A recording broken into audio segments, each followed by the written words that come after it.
All right, 1.3 notes. Number 1 says graph the solution to the inequality on the number line. So when I have absolute value, I have a couple of rules that I have to follow by. So here are our rules. If the absolute value of A is less than C, then negative C is less than A less than C.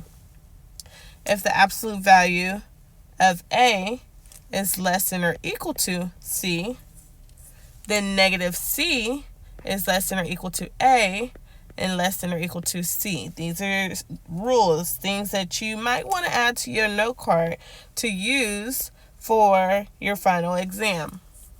If the absolute value of A is greater than C, then A is less than negative C, or A is greater than C.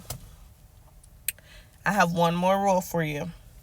If the absolute value of A is greater than or equal to C, then A is less than or equal to negative C, or A is greater than or equal to C. So looking at our problem on number 1, this is the absolute value of A, and this is C. It says the absolute value of A is greater than or equal to C. So which rule are we going to use? We are going to use this last rule because the absolute value of A is greater than or equal to C. So that means that A is going to be less than or equal to negative C, or A is greater than or equal to C. And then from there, we can just solve it.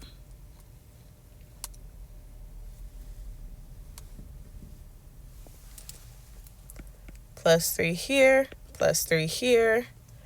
That cancels out. V is less than or equal to 0. Plus 3 here, plus 3 here.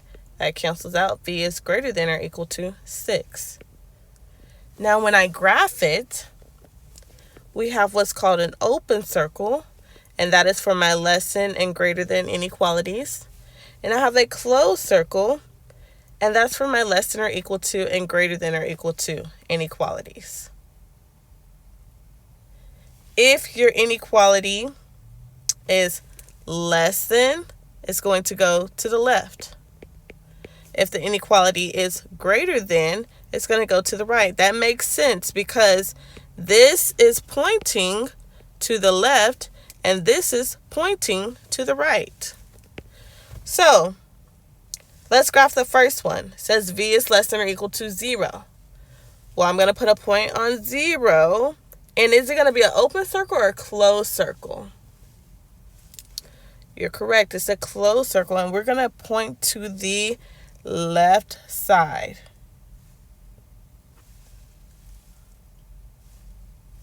I have V is greater than or equal to 6. It is a closed circle, and we're going to the right.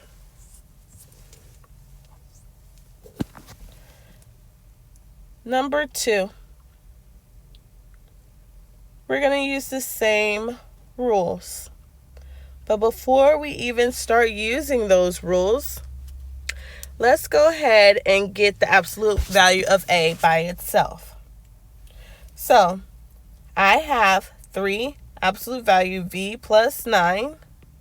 Absolute value negative 5 is less than 19.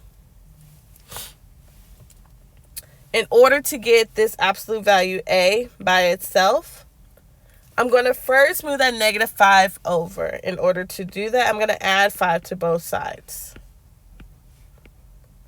That leaves me with 3 absolute value V plus 9 is less than 24. Okay, I still need the absolute value a by itself. So this 3 is being multiplied. The opposite of multiplying is to divide. So now I have v plus 9 less than, the absolute value of v plus 9 less than 8.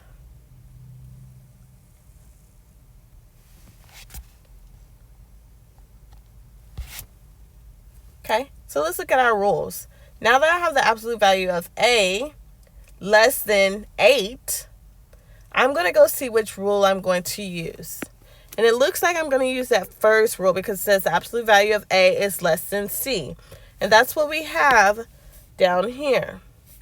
So that rule tells me that we are going to do negative c. Remember, 8 is c. So negative c less than a is v plus 9, less than c is 8. Now I'm going to solve this, which means I want v by itself. Well, that's easy. That means I need to move that 9. In order to move that 9, I need to subtract 9.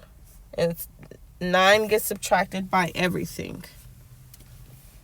So when I rewrite this, negative 8 minus 9 is going to give me negative 17. Less than, those 9's cancel out, v, less than 8 minus 9 is going to give me negative 1.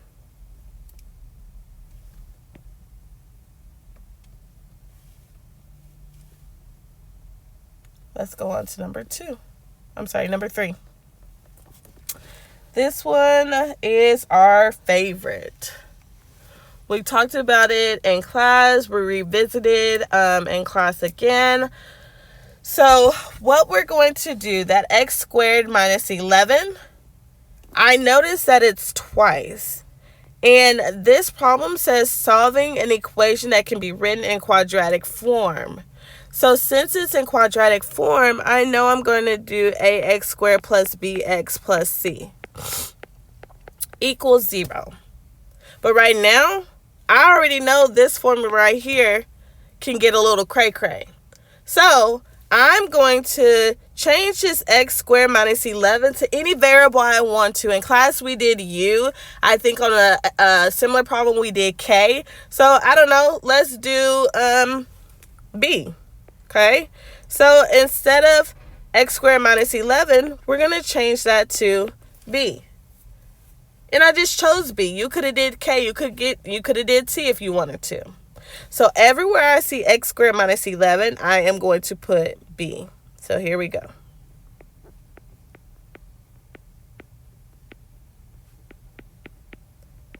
And all I'm going to do is just rewrite that so it can make a little bit more sense.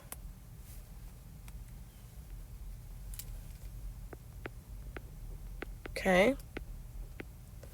My goal is to get my problem to look like this.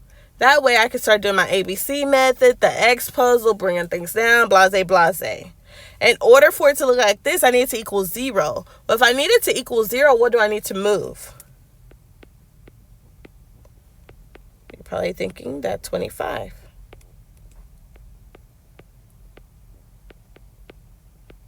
Okay. Now I can do my whole ABC X puzzle. All right, let's get it.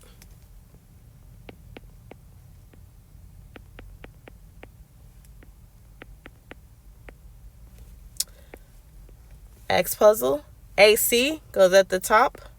A times C is 25. B goes at the bottom, which is negative 10. I'm looking for two numbers that are going to multiply together to get you 25, but also add together to get you negative 10. Take a moment, pause the video, figure out what those two numbers are.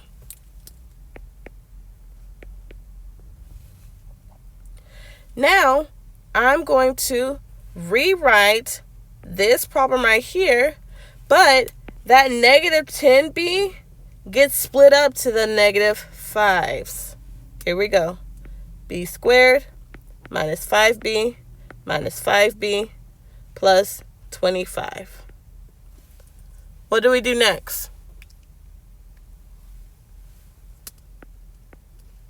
You should have thought to group them together. And what do they have in common? That first binomial, b's.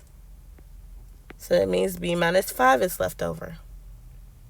On the next binomial, I noticed there's a negative there. So that means I'm going to have to factor out a negative with whatever these have in common.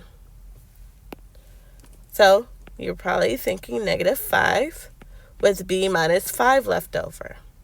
That makes sense because here I have negative 5b. Well, if I take out a negative 5b is left over. Here I have 25. When I divide by negative 5 is left over.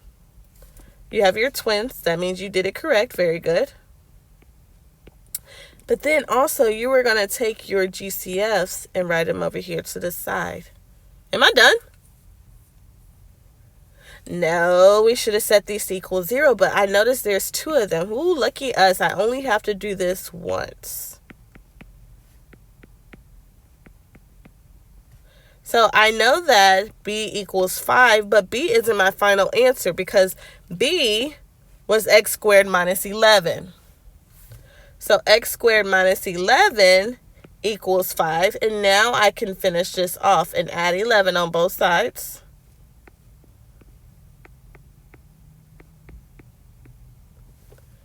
And remember, when we square roots, we're going to get 2 answers. So what are your 2 answers? You should have gotten 4 and negative 4.